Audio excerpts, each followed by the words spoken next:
خواتین و حضرات، جب کبھی بھی اسلام کے اوپر یا قرآن کے اوپر کوئی حملہ کیا گیا تو اللہ تبارک و تعالی نے اپنے منتخب کردہ بندوں میں ایسے لوگوں کو پیدا کیا جو باطل طاقتوں کو منہ توڑ جواب دے سکے۔ اس اعتبار سے اگر دیکھا جائے، موجودہ دور پر نظر ڈالی جائے تو ہمیں ایک ایسا شخص نظر آتا ہے جس نے اسلام مخالف طاقتوں کا اور چیلنجوں کا ڈٹ کر مقابلہ کیا ہے، اور صرف مسلم دنیا ہی میں نہیں بلکہ مغربی دنیا اور امریکہ میں جا کر اسلام اور قرآن کی حقانیت اور اس کی عظمت کا لوہا منوایا ہے، جسے دنیا ڈاکٹر ذاکر نائک کے نام سے جانتی ہے۔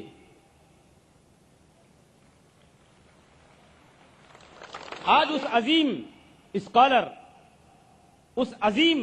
داعی اسلام اور اس عظیم مبلغ دین کو ہمیں بلاتے ہوئے خوشی محسوس ہو رہی ہے،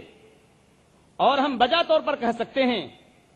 کہ اللہ تبارک و تعالی جب کبھی بھی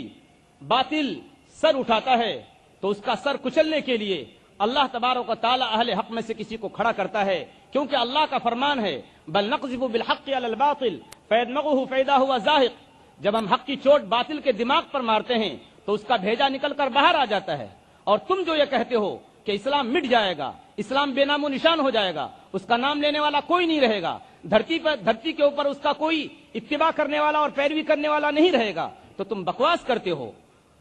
اللہ نے وعدہ کیا ہے کہ اللہ تبارک و تعالیٰ اس دین کو، دین اسلام کو ہر پکے اور کچے گھر میں داخل کر کے رہے گا۔ تو میرے دوستو اور بزرگوں، اس تھوڑی سی تمہید کے بعد میں اس شعر کے ساتھ دعوت سخن دوں گا کہ ہم جسے چاہتے ہیں وہ بات ہی کچھ اور ہے، ہم جسے چاہتے ہیں وہ بات ہی کچھ اور ہے، عالم میں ہے تجھ سا لاکھ سہی تم مگر کہاں۔ میں دعوت سخن دیتا ہوں ڈاکٹر ذاکر نائک صاحب کو کہ تشریف لائیں اور اسلام سے متعلق غیر مسلموں کے شبہات اس عنوان پر اپنے خیالات کا اظہار فرمائیں۔ ڈاکٹر ذاکر نائک۔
جیسا کہ میں نے عرض کیا، خواتین و حضرات،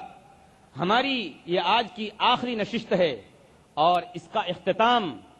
انشاءاللہ ہماری تمناؤں کے ساتھ، ہماری آرزوؤں کے ساتھ اور ہماری خواہشوں کے ساتھ انشاءاللہ امام کعبہ شیخ سعود الشریم حفظہ اللہ ان کی دعا پر ہماری یہ نشست آج کی ختم ہوگی۔ مجھے امید نہیں، یقین ہے کہ آپ سب حضرات صبر و سکون کے ساتھ دعا کے بعد یہاں سے تشریف لے کر جائیں گے۔ دوستوں اور بزرگوں، آپ نے جتنے مقررین سے اسلام اور امن کے بارے میں جو کچھ سنا اور جو پیغام آپ کو ملا ڈاکٹر ذاکر نائک صاحب کی زبانی، آپ اس پیغام کو عام کیجئے۔ ہم میں سے ہر مسلمان ذمہ دار ہے کہ وہ سچائی کے اس پیغام کو امن کے اس پیغام کو، شانتی کے اس پیغام کو اور اطمینان کے اس میسج کو پوری دنیا کے اندر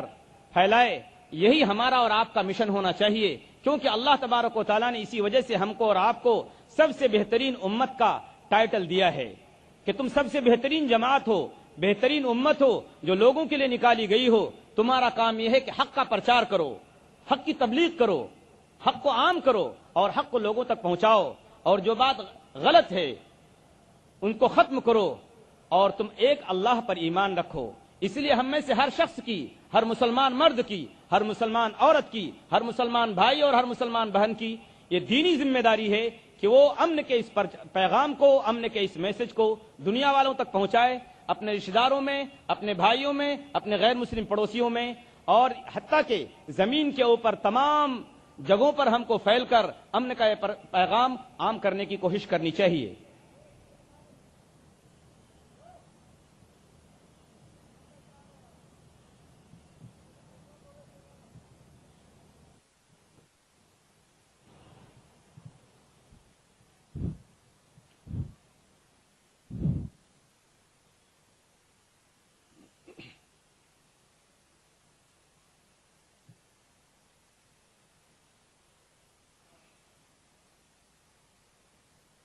الحمدللہ الحمدللہ والصلاة والسلام علی رسول اللہ وعلی آلہ وصحبہ اجمعین، اما بعد، اعوذ باللہ من الشیطان الرجیم، بسم اللہ الرحمن الرحیم۔ کنتم خیر امۃ اخرجت للناس تأمرون بالمعروف وتنہون عن المنکر وتؤمنون باللہ، رب اشرح لی صدری ویسر لی امری واحلل عقدۃ من لسانی یفقہوا قولی۔ میرے محترم بزرگوں، میرے عزیز بھائیوں اور بہنوں، اور پیس ٹی وی پہ لائیو دیکھنے والے کروڑوں ناظرین، السلام علیکم ورحمۃ اللہ وبرکاتہ۔ جیسے آپ جانتے ہیں کہ میں اکثر تقریر انگریزی میں کرتا ہوں، چند موقع پہ کوشش کرتا ہوں کچھ بات اردو یا ہندی میں کہوں، کیونکہ میری تعلیم انگریزی میں ہوئی ہے، ظاہر ہے کہ اس اردو یا ہندی تقریر میں غلطیاں کروں گا، اسی لیے تقریر کے آغاز کے پہلے میں آپ سب سے معذرت چاہتا ہوں اور امید رکھتا ہوں کہ آپ میرے ان غلطیوں کو نظر انداز کریں گے اور میرے تقریر کے پیغام پہ توجہ دیں گے۔ آج کے تقریر کا موضوع ہے اسلام کے متعلق غلط فہمیاں، اسلام کے متعلق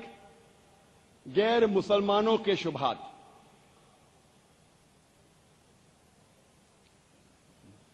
میں نے میرے تقریر کے شروع میں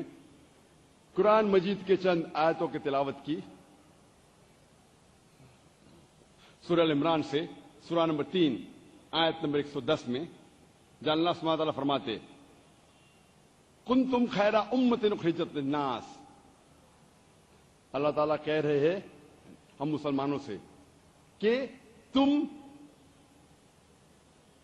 سارے انسانوں میں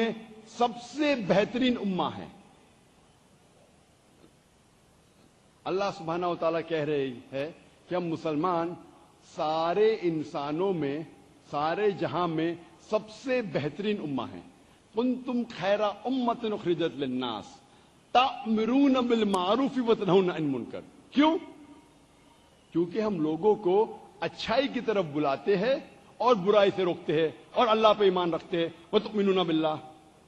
اللہ سبحانہ و تعالی ہمیں اتنا اونچا درجہ دے رہے ہیں کیونکہ ہمارا فرض ہے کہ ہم لوگوں کو اچھائی کی طرف بلائیں اور برائی سے روکیں اور اللہ پہ ایمان رکھیں۔ اگر ہم لوگوں کو اچھائی کی طرف نہیں بلائیں گے اور برائی سے نہیں روکیں گے، ہم خیرہ امہ کہلانے کے لائق نہیں ہیں، ہم مسلمان کہلانے کے لائق نہیں ہیں۔ ہر مسلمان کا فرض ہے کہ وہ اسلام کی باتیں ان لوگوں کو بتلائے جو اس کے بارے میں علم نہیں رکھتے۔ ہر مسلمان کا فرض ہے کہ وہ غیر مسلمانوں کے شبہات کو دور کرے، غیر مسلمانوں کے غلط فہمیوں کو دور کرے۔